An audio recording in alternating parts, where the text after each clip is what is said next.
Now I am clean cut, a little bit dressed like Chucky, one of the Good Guy dolls. I don't know if you guys remember the original Chucky. Was not a fan of that. I was when I was a kid, but then I look back and I'm like, I would never let my kids watch that. Like that doll, remember he like put his soul into the doll in the first one and he's doing the he to ma ti ta ti ta. Andy, that was the kid's name, wasn't it? The kid's name was Andy. Because I remember Chucky was always like, Andy, Andy. I still can hear that. Like sometimes whenever you like close your eyes at night, you hear things from your subconscious, and that's one of them. Limp Bizkit's Break Stuff and Chucky just going, Andy. Today we're gonna be talking about panic attacks. I don't know if you guys have ever had those before, but for me, when I used to have panic attacks, you feel like you're dying, and it just happens all at once. You'll just be sitting there watching TV, eating a piece of pizza, like, and you're like, I'm dying. It like just happens out of nowhere. And then you call 911 and then they're like, no, you're totally fine. You're just mentally unwell. So the first time I ever had a panic attack, I was working at a video store. This was back when video stores were a thing. And I was drinking a Code Red Mountain Dew. And I was watching Bruce Almighty on the TV screen. And then all of a sudden, I just got that jolt to where I was like, what is going on? And it was like, my heart was like a heavy metal kick drum. It was just going crazy. So I'm having a panic attack at this video store and I'm acting really, really erratic.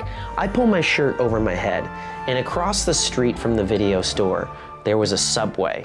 And I ran over to Subway to use their phone for some reason because I was alone in the video store and I thought I was gonna faint. And then I remember this girl, Ashley, pulled into the driveway at the video store and I had my shirt over my head and I was like, call 911. And she was just like, okay. And she called 911. So 911 pulls up and there's these two really big dudes who are the EMTs and they're towering over me. And they both look like Jelly Roll. If you know who the country singer Jelly Roll is, that's who they both look like. And they were peering over me. And I remember my heart was just slamming in my chest, just going crazy. And I looked up at the EMT and I said, am I gonna die? And then he's like, I don't know. I was like, okay. And I go, will you pray with me? And then he's like, I don't even believe in God. And I was like, are we in hell right now? So I'm just like sitting there and my heart rate is like, when I got to the doctor's office, it was kind of a blur. I don't really remember it. But when I got there, he did like my vitals, he took my blood, they checked my fluids and all that. And he's like, you got low potassium. He's like, eat more bananas. And at the time I'm like 17, but I'm still like, I just thought I was gonna die. I locked down the video store and your advice is to eat more bananas. After that, I remember I was like, okay, this is hopefully just a once in a lifetime thing. So I took a few days off. You know, I remember the doctor was like, why don't you call into work, just rest for the next few days. And then I get a call from my job, which is Pooh's Video. By the way, let's talk about this place for a second. It was called Pooh's Video and Tanning 2. That was the name of the business. So this was a video store and a tanning salon. So we would get these women who came in from tanning so much, their skin looked like a leather jacket, and then their husbands would just go into the adult section and snoop carefully while their wives were in the tanning bed. And they literally were the grossest people. Like there was this lady that would always come in and we had different tanning lotions. And she'd be like, do you have any Sex Pot samples? That was like the name of the tanning lotion. It was called Sex Pot. And I remember I was like, yeah, but we're not supposed to give away free samples. And she was like, well, Justin, the other guy, he always gives me free samples. She goes, can I just get like a little cup like Sex Pot? It smelled like suntan lotion and just trash, like literal trash. And then I had to wipe it off in the tanning bed. That's probably why I started getting panic attacks. Anyhow, I digress, the video store. So after these panic attacks happened, I get a call back.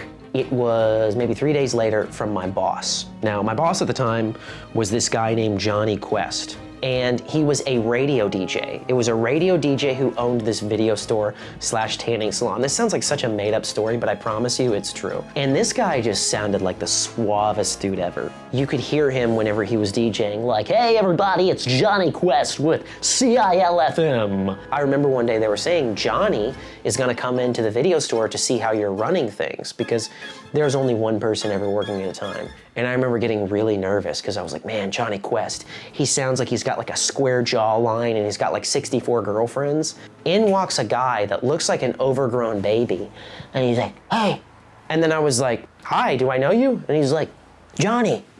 And I was like, Johnny Quest? And he's like, yeah. And then I was like, whoa, this guy completely flabbergasted me, you know? So anyways, I get a call a few days later, and it was just from the radio DJ. And he didn't have his normal radio announcer voice like, this is Johnny Quest, CILFM.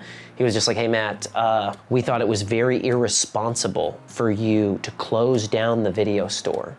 We lost money, so we're gonna have to fire you. And at the time, I'm like 17 and I didn't understand it. So I got fired. And that was the first time when I realized that when you have really bad anxiety, people don't understand you. You yourself don't even really understand why you act in such erratic ways. This video store, it felt like a huge responsibility because up until that point, I didn't think that I could do things by myself, like when it came to business or anything, but I was operating the cash register, I was renting out things, like I felt like a mob boss. Like I felt like Tony Montana running this video store, you know? And we would get rednecks who would call and reserve videotapes. That's what they would do. They would call in when there was a new release and they would always put the word "that" in front of the title. That's what rednecks do. They'd be like, yeah, you got that Gothica with that Halle Berry, that Gothica. And I'd be like, no, sorry, we're out. And they'd be like, okay, you got that Kill Bill. This is when Kill Bill came out. This is when I was working at the video store. But it felt like a really great achievement to be able to work there. And to have that taken away, that was the first time I think that I really felt like I'm different. Up until that point, I just thought that, you know, hey, this is just how I react sometimes. But then it was like, oh, your anxiety can get you into trouble. And that was a really, really, really huge wake-up call. Panic attacks eventually went away. And I still feel like a weirdo sometimes from having anxiety, to be honest with you. That has not gone away, and I wish it has, but it hasn't. I still feel weird sometimes. So that's what panic attacks feel like, guys. It feels like you're literally, your whole world is coming down on you, and then you're fine 15 minutes later. So anyways, guys, we're back. This has been another episode of Anxiety Land. I hope you guys enjoy this episode. Please share it. This has been brought to you by Vesby. Vesby is a super app that you can download in the App Store. You guys can see behind the scenes with me there. You guys can connect with me there deeper. Vesby has been doing these videos and we are bringing you guys mental health awareness while also trying to make it entertaining and funny. We do have t-shirts that you guys can order within the store and order one of those out because it helps support the show, guys. Tell your friends, send this to someone who struggles with panic attacks. I don't know if it'll help them, but they'll at least feel less alone because, hey, there's other people who have panic attacks. That guy who dresses like Andy from Toy Story / Chucky. I dress like Andy. The guy who dresses like that has panic attacks, go figure. It's probably because I watched Chucky when I was a kid, you know? It's stuck in my subconscious mind. Andy.